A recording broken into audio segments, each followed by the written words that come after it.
This family portrait on the Titanic looks peaceful until you see what's in the mirror. What if I told you that a simple family photograph taken aboard the Titanic holds a secret that has baffled historians for over a century? A detail so subtle, so disturbing, that it went unnoticed for decades. Today, we're diving into one of the most unsettling mysteries ever captured on film. A reflection that shouldn't exist, a presence that was never accounted for. Stay with me, because what you're about to discover might change how you look at old photographs forever. Before we begin, if you enjoy this type of content, don't forget to leave a like. It really helps the channel grow.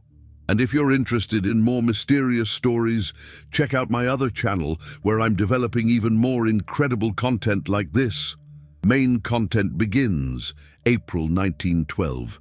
The RMS Titanic, the largest and most luxurious ship ever built, glides through the cold Atlantic waters on its maiden voyage. Among the 2,224 passengers and crew aboard, the Morrison family, Charles, his wife Eleanor, and their two children, 8-year-old Margaret and 6-year-old Thomas, occupy a second-class cabin on sea deck. They're traveling from Southampton to New York, where Charles has secured a promising position at a textile company. The family is optimistic, excited about their new beginning in America. On April 12th, 2 days before the disaster that would claim over 1,500 lives, a ship photographer makes his rounds through the second-class accommodations, offering to capture memories for passengers. It's a common service on luxury liners, preserving moments of joy and anticipation before arrival in the new world. The Morrison family agrees, and they gather in the modest but elegantly appointed second-class lounge near their cabin. The photograph itself seems unremarkable at first glance. Charles stands tall and proud, wearing his best dark suit, one hand resting protectively on young Thomas's shoulder. Eleanor sits gracefully in a velvet chair, her Edwardian dress immaculate, her expression serene, yet tinged with the quiet excitement of their journey. Margaret stands beside her mother, her hand resting on the chair's armrest, a slight smile playing at her lips. Behind them, the wood-paneled wall of the lounge gleams under the electric lights, one of the Titanic's modern marvels.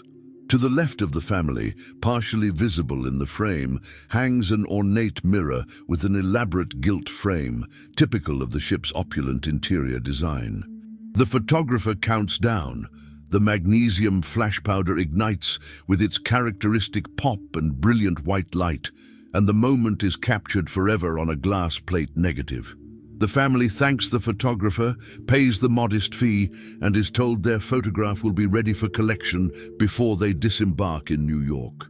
Of course, they never make it to New York. The photograph, along with hundreds of others taken during the voyage, remains in the ship photographer's quarters when the Titanic strikes an iceberg on the night of April 14th. What happened to the Morrison family that night remains partially unknown. Records indicate that Eleanor and Margaret were placed in Lifeboat 10, one of the last boats successfully launched from the port side. Charles and Thomas, following the Women and Children First protocol, remained aboard. Neither of their bodies were recovered. Eleanor and Margaret arrived in New York traumatized, penniless, and alone. Within months, they had disappeared from public records, likely retreating to live with relatives in rural Pennsylvania, far from the painful memories of the sea. If you're enjoying this story so far, leave a like and subscribe to the channel. It really helps me continue bringing you these fascinating mysteries. The photograph itself followed a different journey. When the Carpathia, the ship that rescued Titanic survivors, returned to New York, salvaged items from the rescued passengers were processed through immigration facilities. Among the saved possessions were several waterproof containers belonging to the ship's crew, including one case containing glass plate negatives from the ship's photographer, Francis Brown, though some historians debate whether this photographer was actually Brown or another unnamed professional who worked the second-class sections. These negatives, remarkably preserved despite their ordeal, were eventually acquired by a maritime museum in Southampton in the 1950s. For decades, they sat in storage, occasionally viewed by researchers studying life aboard the doomed vessel, but generally overlooked in favor of more dramatic artifacts, life jackets, deck chairs, personal effects of famous passengers. The Morrison family photograph was catalogued simply as Second-Class Family Portrait, Sea Deck Lounge, April 12, 1912. Nothing about it seemed particularly noteworthy. It wasn't until 2003, when the Southampton Maritime Museum began a comprehensive digitization project of their Titanic collection, that someone noticed something unusual. Dr. Rebecca Chen, a digital archival specialist, was scanning the glass negatives at high resolution, much higher than had ever been possible with previous technology. The project aimed to create detailed digital copies that could be studied, shared, and preserved without risking damage to the fragile original negatives. Dr. Chen recalls the moment distinctly in her published memoir, Shadows of the Deep. She writes, "I had processed perhaps 30 negatives that day, most showing the ship's interior, a few portraits of passengers. The Morrison family photograph came up on my screen around 3 p.m. I performed the standard color correction and contrast adjustment, preparing to save the file and move on to the next negative.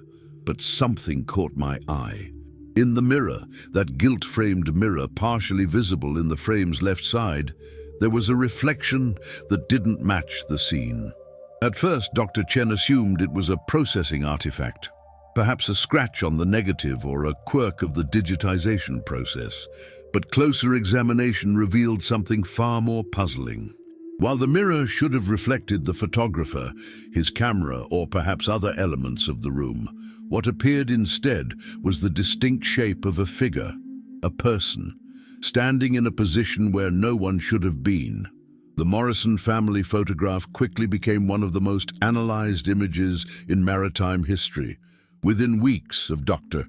Chen's discovery, experts from various fields descended upon the Southampton Maritime Museum, each bringing their own perspective to the mystery of the figure in the mirror. Professor David Thornton, a photography historian from Oxford University, was among the first to examine the original glass negative.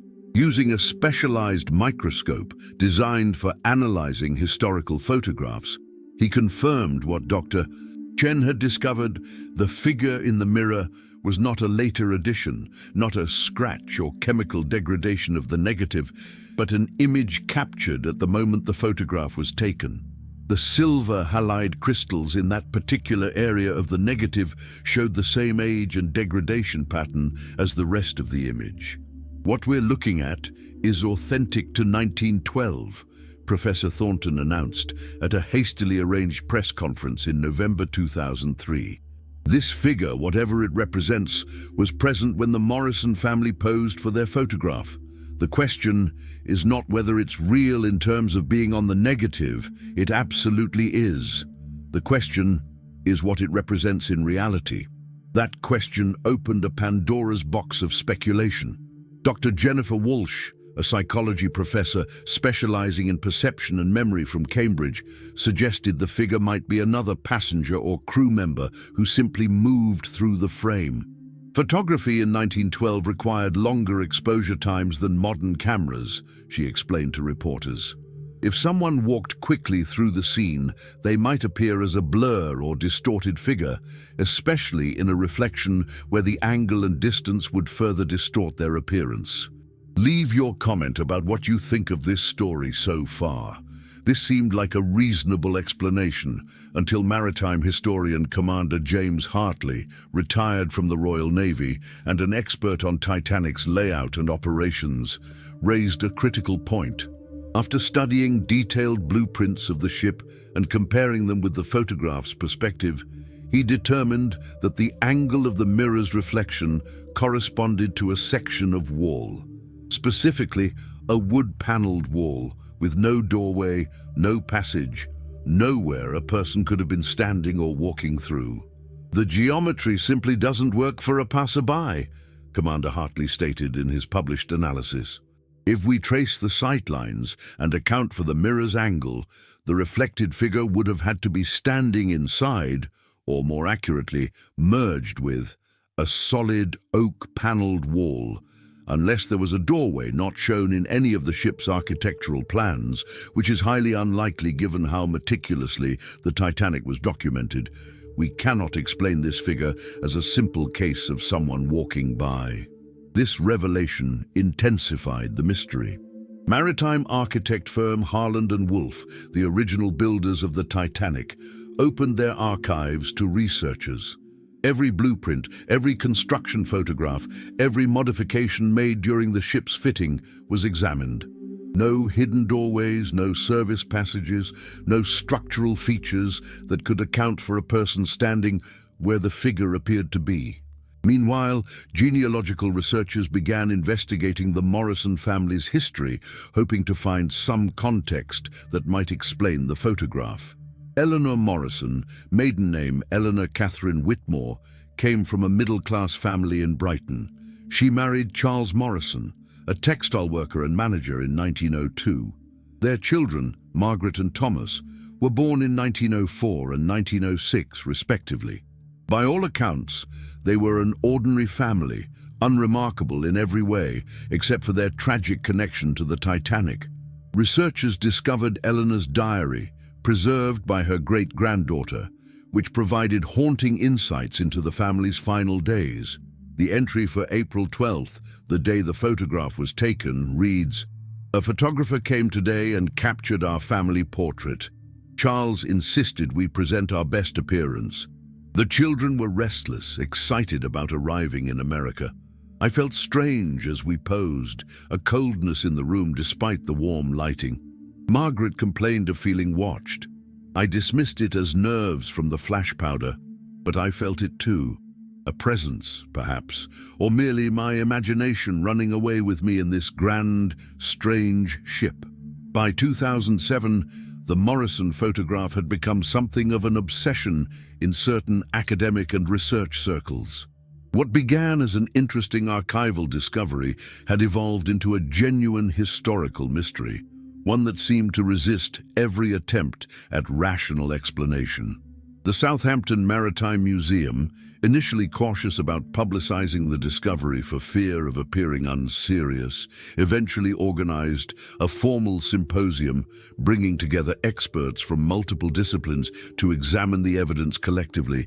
The symposium, held over 3 days in March 2007, featured presentations from historians, physicists, photographers, maritime experts, psychologists, and even a professional skeptic, James Randi, famous for debunking paranormal claims. More than 200 attendees packed the museum's lecture hall, and the proceedings were recorded for academic archives. Dr. Michael Sterling, a forensic imaging specialist who had worked with law enforcement agencies on analyzing surveillance and crime scene photographs, presented perhaps the most technically sophisticated analysis yet. Using advanced digital forensic techniques, he examined every pixel of the high-resolution scan, looking for any sign of manipulation, degradation, or misinterpretation. His findings were both fascinating and frustrating. The figure exhibits characteristics consistent with being photographed at the same moment as the family, Dr. Sterling explained, showing detailed computer-generated models on large screens. The lighting angle, the grain structure, the focus depth, everything suggests this was captured simultaneously with the primary subjects. However, the figure's appearance is inconsistent with a normal human being photographed under these conditions. The proportions are slightly off, the contrast is too high, and there's an unusual quality to the edges. Not blurred exactly, but indistinct in a way that doesn't match typical motion blur or focus issues. In other words, the figure was both definitely there and somehow not quite right. It existed in a kind of photographic limbo, real enough to rule out simple explanations, but strange enough to defy conventional understanding. Professor Thornton, who had examined the negative 4 years earlier, presented new research based on examining other photographs from the Titanic's voyage. He had located 17 other photographs taken in the same second-class lounge area, some before April 12th, some on the same day but at different times. He displayed these photographs side by side with the Morrison family portrait. "Notice," he said, pointing to the identical mirror visible in several other images, "in every other photograph where this mirror appears, the reflection shows exactly what you would expect. The photographer, the camera equipment, sometimes other passengers in the background. Normal, mundane, unremarkable reflections. Only in the Morrison photograph does this figure appear. Only once, in this specific moment, was something unusual captured." This observation deepened the mystery further.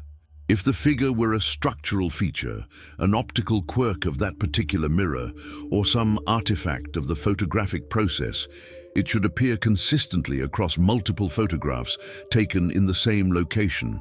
Instead, it appeared only once, suggesting it was truly connected to that specific moment when the Morrison family posed. Dr. Chen, whose initial discovery had started the entire investigation, presented her own follow-up research. She had located Eleanor Morrison's great-granddaughter, Sarah Morrison Fletcher, who still lived in Pennsylvania. Sarah had inherited numerous family documents, photographs, and personal effects from Eleanor, who had died in 1954 at the age of 72. Among these items was a letter Eleanor had written in 1949 to her daughter Margaret, who by then was a 45-year-old woman living in Boston. "Doctor," Chen read portions of the letter to the symposium attendees. "I know you don't like to speak of that voyage, and I respect your silence, but I am old now, and there are things I must tell you before I leave this world. That photograph taken on the ship, you remember, with your father and brother, I have always felt there was something wrong with it. Not with the photograph itself, but with that moment. I felt a coldness, a presence, as if someone stood behind me who I could not see. Your father felt it too, though he never spoke of it. He squeezed my shoulder, and I knew he sensed what I did. 2 days later, he and Thomas were gone. Sometimes I wonder if what I felt was death itself, come to mark my husband and son. I know this sounds like the ramblings of an old woman, but I needed to tell someone who would understand. You were there. You felt it too." The room fell silent as Dr. Chen finished reading. Here was corroboration from an actual witness, someone who had been present when the photograph was taken. Eleanor had felt something anomalous at the precise moment the camera captured that mysterious figure. Her husband had felt it too. Even young Margaret had complained of feeling watched.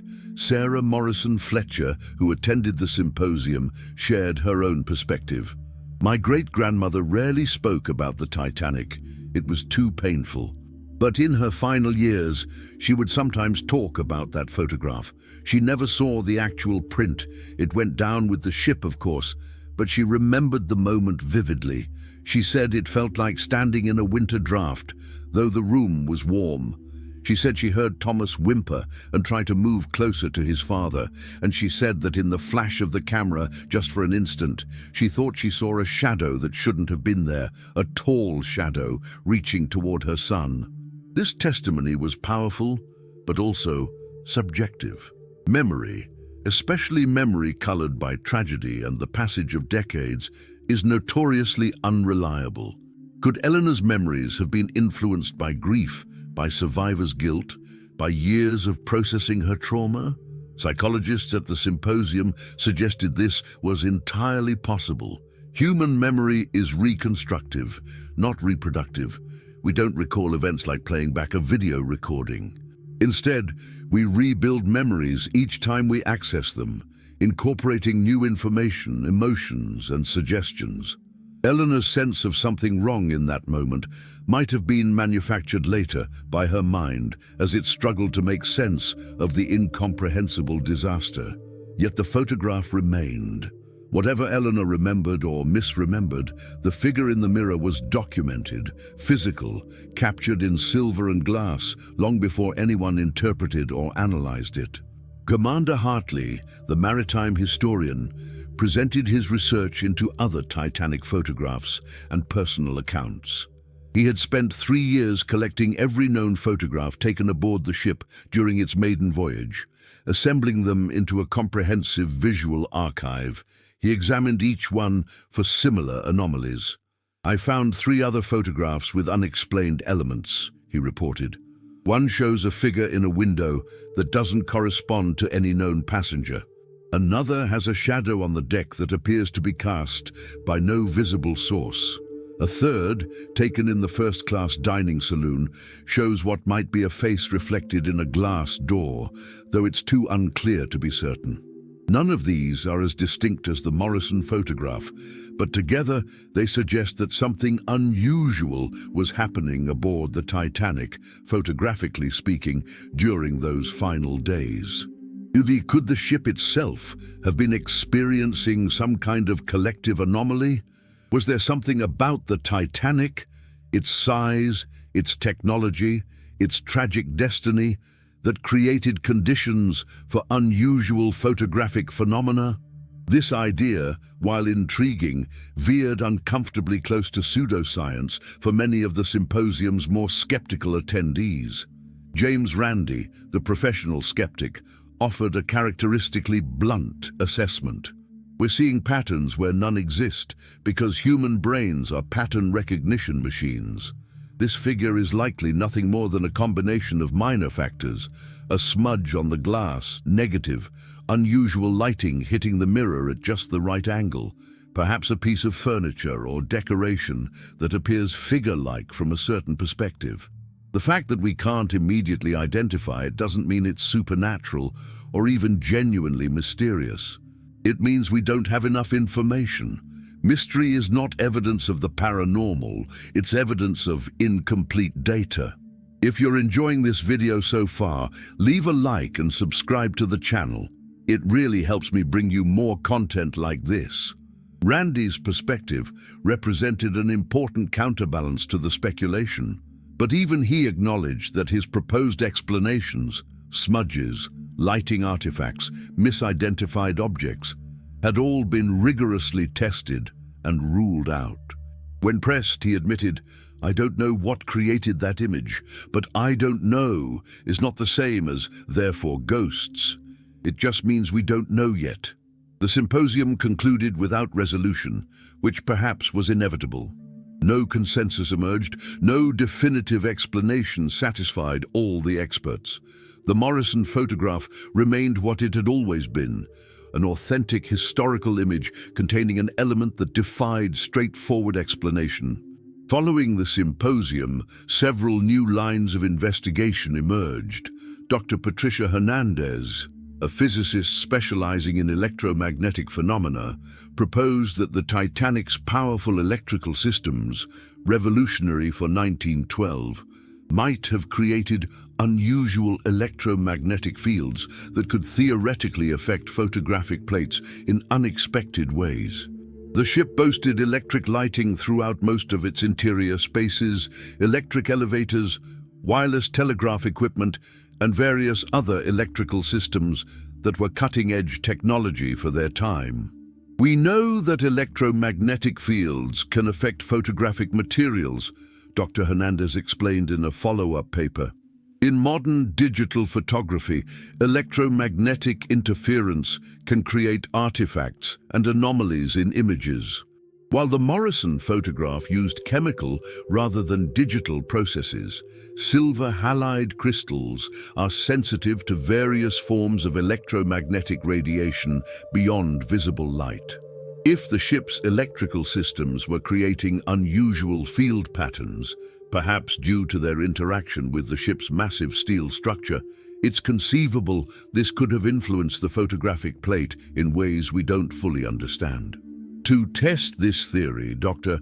Hernandez and her team attempted to recreate the conditions aboard the Titanic using period-appropriate photographic equipment and powerful electromagnetic field generators. They took hundreds of photographs under various electromagnetic conditions, looking for any that might produce figure-like anomalies.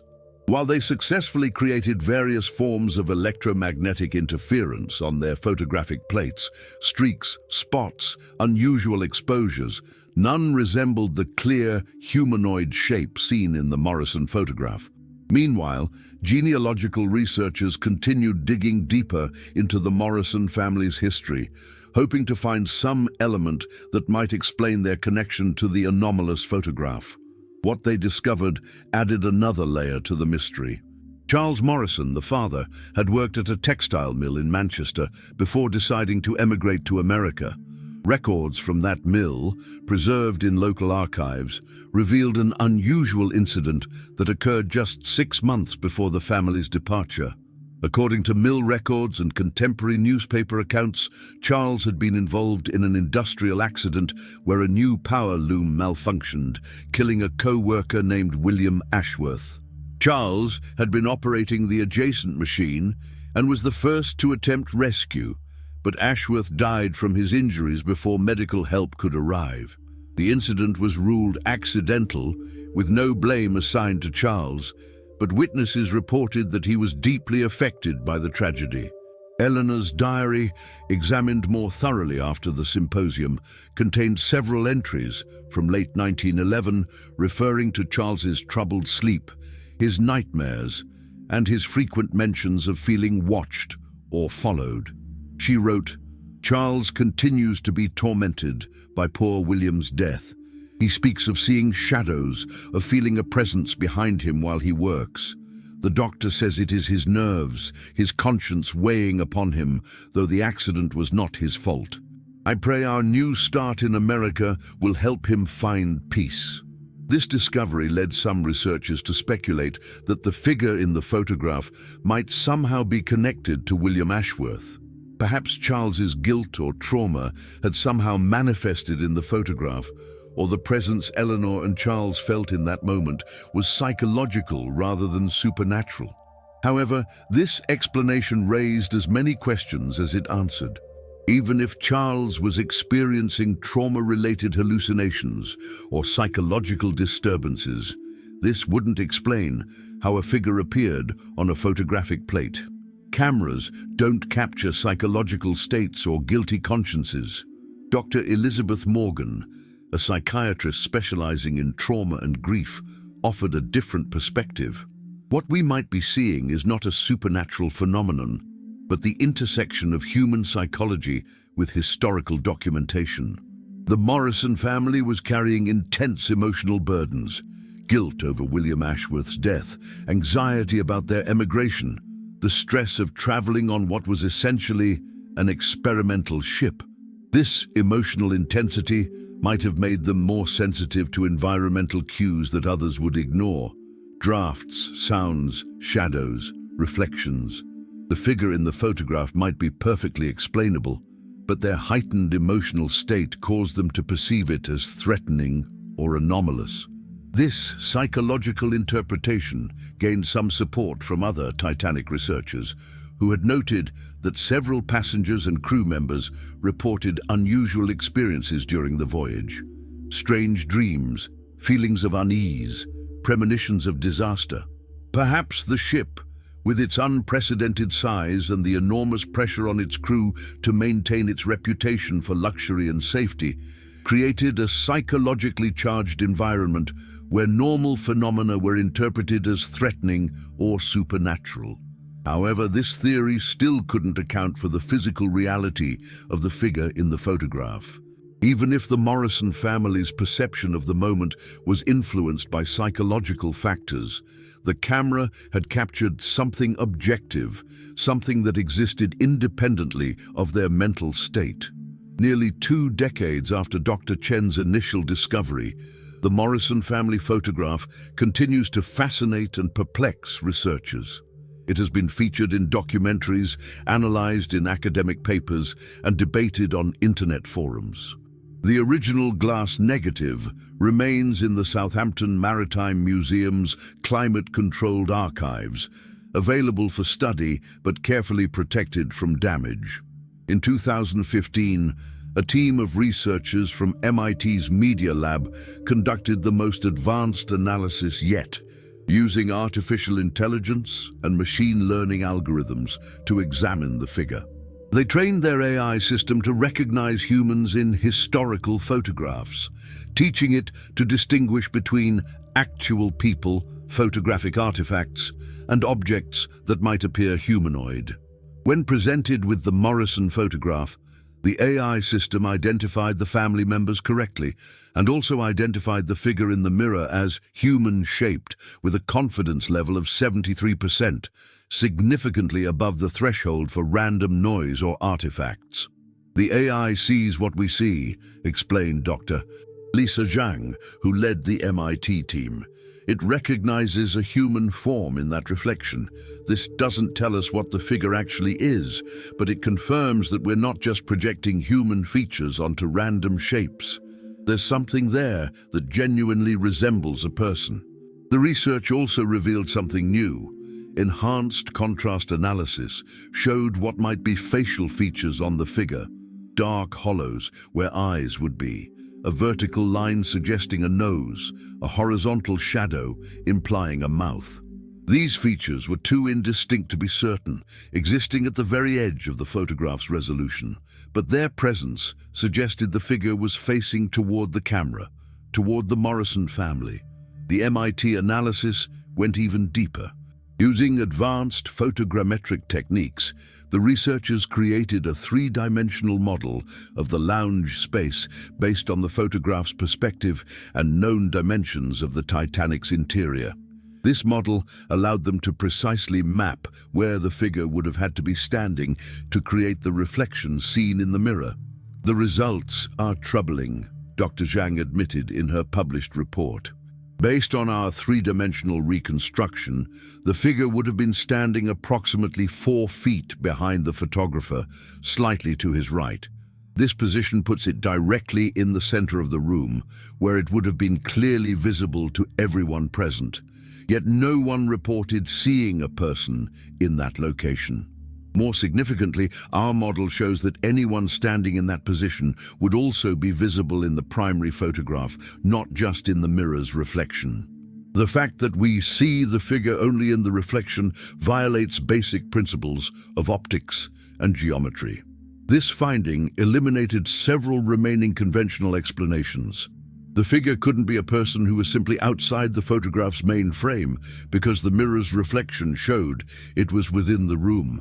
It couldn't be someone who moved quickly through the scene because the exposure time required to capture them in the mirror would also have captured them in the main image. The figure existed, optically speaking, in an impossible position. New theories have emerged over the years, some more scientifically grounded than others. Dr. Patricia Gomez, a physicist specializing in quantum mechanics, proposed in 2018 that the figure might represent a kind of photographic echo, a theoretical phenomenon where strong emotional or physical energy could, under extremely rare conditions, be captured by photographic materials. Silver halide crystals are sensitive to many forms of electromagnetic radiation, she wrote in Physical Review letters. If the Morrison family, or someone else in that space, was experiencing intense emotional or psychological stress, perhaps unconsciously sensing the coming disaster, it's theoretically possible that this could have affected the photographic plate in unusual ways, creating an image that resembles but doesn't exactly represent physical reality. Dr. Tao Gomez's theory drew on emerging research in quantum biology, which suggests that quantum mechanical effects might play a role in various biological processes, including human consciousness and perception. She hypothesized that extreme emotional states might create quantum field disturbances that could, under very specific conditions, interfere with photographic chemistry. I want to be clear that this is highly speculative, Dr. Gomez cautioned. We have no established mechanism by which human consciousness or emotion could directly affect photographic materials, but quantum mechanics is full of phenomena that seem impossible until we understand them better. quantum entanglement, superposition, observer effects. These all violate our intuitive understanding of reality, yet they're scientifically proven. Perhaps consciousness interacts with physical reality in ways we haven't yet discovered. To test her theory, Dr. Gomez designed experiments using highly sensitive photographic plates exposed under conditions of extreme emotional stress. Participants were shown disturbing images or asked to recall traumatic experiences while photographic exposures were made. The results were inconclusive. While some unusual patterns appeared on a few plates, nothing resembling the clear humanoid figure of the Morrison photograph was reproduced. Meanwhile, the human element of the story continues to resonate. Sarah Morrison Fletcher, Eleanor's great-granddaughter, has become a kind of keeper of the family's memory. In interviews, she speaks movingly about the tragedy that defined her family's history. "My great-grandmother lost her husband and son that night. She and my grandmother Margaret survived, but they were never the same. This photograph, this mystery, is a strange legacy. It's as if that moment was marked somehow, as if something knew what was coming." In 2019, Sarah made a remarkable discovery while sorting through Eleanor's belongings that had been stored in her family's attic for decades. Hidden in an old trunk, she found a small collection of letters Eleanor had received in the 1920s and 1930s from other Titanic survivors. These letters, previously unknown to researchers, provided new insights into the experiences of those who lived through the disaster. One letter, dated March 1923, came from a woman named Ruth Blackwell, who had been in the same lifeboat as Eleanor and Margaret. Ruth wrote, "I have been thinking often of that last day before the terrible night. Do you remember the photographer who came through the second-class areas? He took our picture too, my sister and me. We felt strange that day, cold despite the warm weather. My sister complained of nightmares that night. She said she dreamed of a tall, thin man standing behind us as we posed. I thought it was just her nerves, but your letter makes me wonder. Perhaps we all felt something that day, something that warned us of what was to come." Another letter from 1928 came from James Whitman, a crew member who had survived by swimming to an overturned lifeboat. He wrote, "You mentioned in your last letter the strange feelings you had on April 12th. I must tell you, many of us felt something similar in those final days. The ship felt different, not mechanically but in some other way. Several passengers mentioned feeling watched, feeling cold in warm spaces. We attributed it to nerves, to the pressure of the maiden voyage. But looking back, perhaps the ship itself knew what was coming. Perhaps disaster casts a shadow before it arrives." These letters, authenticated by handwriting experts and cross-referenced with passenger and crew records, suggested that the Morrison family's experience was not unique. Multiple survivors reported similar feelings of unease, of being watched, of encountering inexplicable cold spots and strange atmospheres during the voyage. Dr. Michael Harrison, a historian specializing in disaster psychology, analyzed these accounts as part of a broader study of premonitory experiences. "What we're seeing is a pattern reported in connection with many historical disasters," he explained. "Before major earthquakes, volcanic eruptions, building collapses, and transportation accidents, witnesses often report unusual atmospheric phenomena. Strange sounds, temperature changes, feelings of unease or foreboding. Some researchers attribute this to subtle environmental changes that humans unconsciously detect. Others suggest it might be a form of collective psychological response to subtle danger signals. But could psychological responses, however collective, create photographic anomalies?" Dr. Harrison remained skeptical. While group psychology can certainly influence how people interpret events, it's difficult to see how it could directly affect photographic chemistry. The Morrison photograph presents a physical reality that exists independently of human perception or interpretation. In 2021, a new voice entered the debate. Dr. Yuki Tanaka, a Japanese researcher specializing in what he terms temporal photography, the study of how traumatic or significant events might leave traces that photographic equipment can occasionally detect. Drawing on traditional Japanese concepts of zan-e, or lingering shadows, Dr. Tanaka proposed that the Titanic, as the site of an impending massive tragedy, might have been experiencing what he called temporal bleed-through. In my culture, Dr. Tanaka explained, we have long recognized that places where intense emotions are experienced can retain traces of those emotions. Sometimes these traces are perceived by sensitive individuals. Sometimes they appear in photographs, especially when the photographic process involves chemicals and materials that are particularly sensitive to subtle energies. Dr. Tanaka's theory suggested that the figure in the Morrison photograph might not represent something that was physically present in 1912, but rather an echo or shadow of the tragedy that was about to unfold, a kind of temporal photograph that captured not just what was, but what was about to be. Time may not be as linear as we assume, Dr. Tanaka argued. Quantum physics tells us that observation affects reality, that the future can influence the past at the subatomic level. Perhaps, under extreme circumstances, this effect can occur at the macroscopic level. Perhaps the enormous traumatic energy of the Titanic disaster somehow reached backward in time, leaving traces that photographic equipment could detect.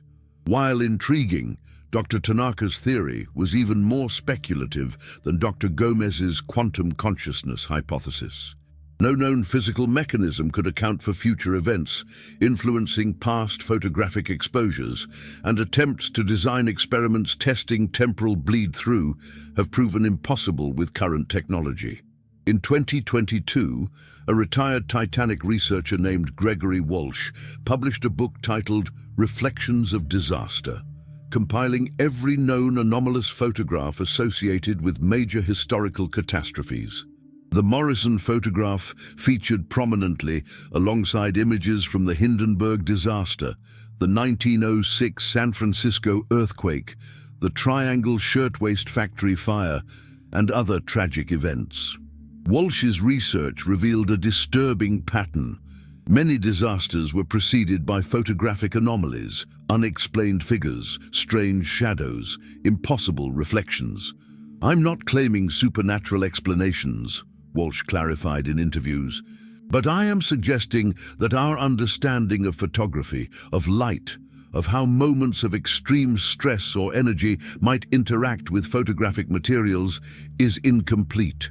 These anomalous images deserve serious scientific study, not dismissal or uncritical acceptance of ghost stories." Walsh's book sparked renewed interest in the Morrison photograph and led to the formation of an international research consortium dedicated to studying anomalous historical photographs. The consortium, including researchers from universities in the United States, United Kingdom, Japan, Germany, and Australia, has developed standardized protocols for analyzing suspect images and is building a comprehensive database of photographic anomalies. Their preliminary findings, published in 2023, were sobering. Of the 847 allegedly anomalous photographs they examined, 723 could be explained through conventional means: double exposures, lighting artifacts, chemical degradation, deliberate manipulation, or misidentification of normal objects.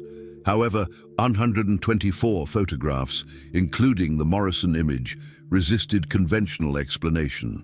These 124 images, spanning more than a century of photographic history, shared certain characteristics. They were associated with significant traumatic events. They showed human-like figures in impossible locations, and they had been captured using different photographic technologies by different photographers in different locations. "The pattern is undeniable," wrote Dr. Elena Rostova, the consortium's lead researcher.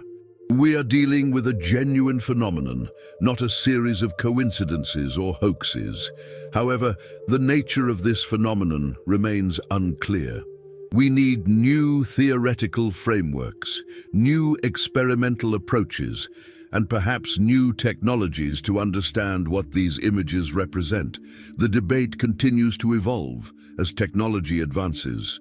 In 2024, researchers at CERN, the European Organization for Nuclear Research, offered to examine the Morrison photograph using their most advanced particle detection equipment, hoping to identify any unusual atomic or subatomic signatures that might provide clues about how the image was formed.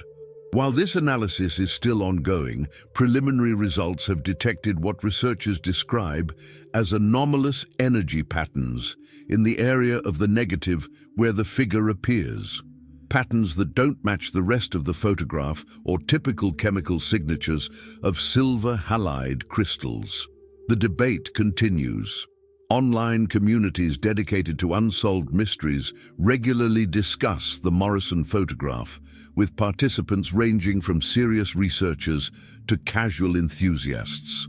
Some believe it's definitive proof of supernatural phenomena. Others insist there must be a rational explanation still undiscovered. Most acknowledge the unsettling reality that, after more than 20 years of intensive study using increasingly sophisticated technology, the figure in the mirror remains unexplained. One of the most thoughtful perspectives came from Dr. Chen herself in a 2024 interview reflecting on her discovery. "I think what makes the Morrison photograph so compelling isn't just the mystery of the figure itself, but what it represents about the limits of our understanding.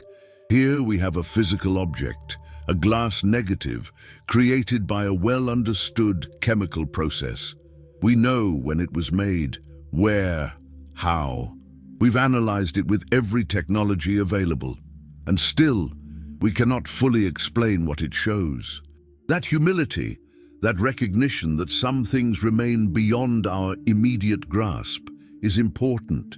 It keeps us curious, keeps us investigating." The photograph has also inspired artistic and literary works. Several novels have been based on the Morrison family's story, and the image has been featured in numerous documentaries about unexplained phenomena. However, the museum has been careful to maintain scientific standards in how the photograph is presented, emphasizing the genuine mystery while avoiding sensationalism. The Southampton Maritime Museum now displays a high-quality print of the Morrison photograph in a dedicated exhibition about Titanic mysteries. Visitors stand before it for long minutes, studying the family's faces, searching the mirror's reflection for the famous figure. Museum guides report that it's one of their most popular exhibits, generating more questions than any other single artifact. "People want to know what it is," says museum curator Dr. Amanda Price. "They want a definitive answer. But sometimes history doesn't provide neat conclusions. Sometimes we're left with questions that span generations. That's uncomfortable, but it's also what keeps history alive." We're still talking about this moment, this family, this photograph taken on April 12, 1912, because it refuses to be fully understood. The museum has also become a pilgrimage site for those who claim to have experienced similar photographic anomalies. Visitors bring their own mysterious photographs, hoping experts might be able to explain or validate their experiences. While most of these images have conventional explanations, a few have been added to the growing database of genuinely anomalous photographs, suggesting that whatever phenomenon created the Morrison image may still be occurring. In 2025, the Morrison photograph was selected for inclusion in a major digital archive project, Mysteries of the 20th Century, ensuring that future generations with even more advanced analytical technology will have access to the highest quality scans. Perhaps one day, technology we can't yet imagine will finally resolve what the figure in the mirror represents.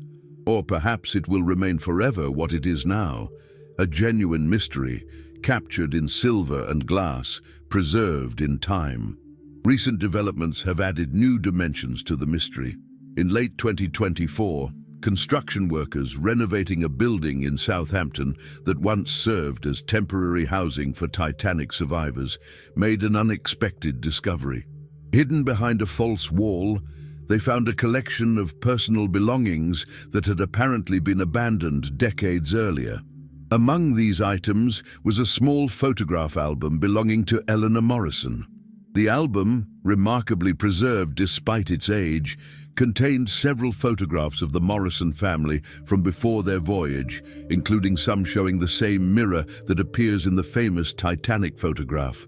These earlier photographs, taken in their Manchester home, show the mirror reflecting normal scenes: the family's sitting room, visitors, ordinary domestic life.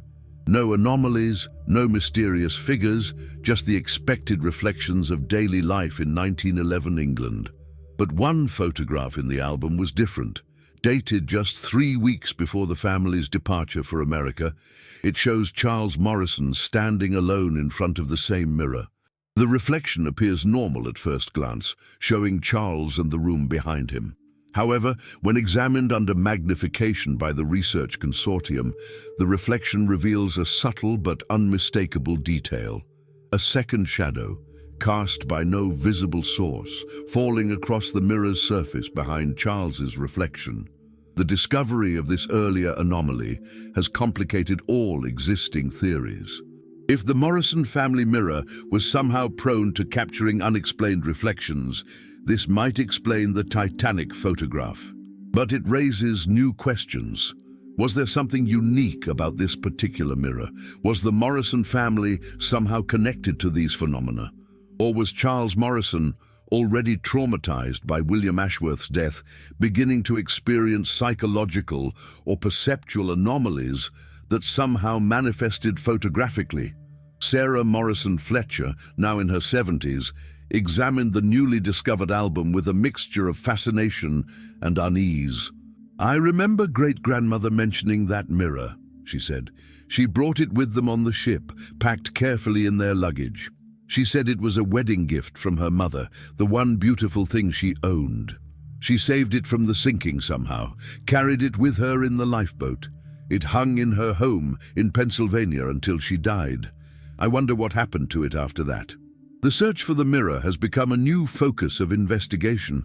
If it still exists, if it can be located, it might provide crucial evidence about the nature of the photographic anomalies. However, tracing the whereabouts of a single mirror after more than 70 years has proven challenging. The Morrison family's story ended tragically.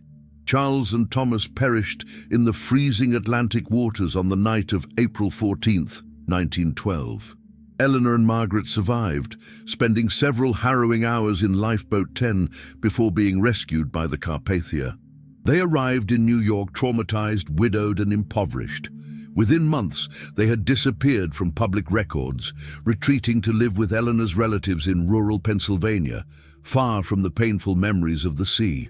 Eleanor lived until 1954, dying at age 72 without ever returning to England or speaking publicly about her Titanic experience. Margaret married in 1925, had 3 children, and lived a quiet life as a schoolteacher until her death in 1987. Neither woman ever saw the photograph that would make their family famous decades after they were gone.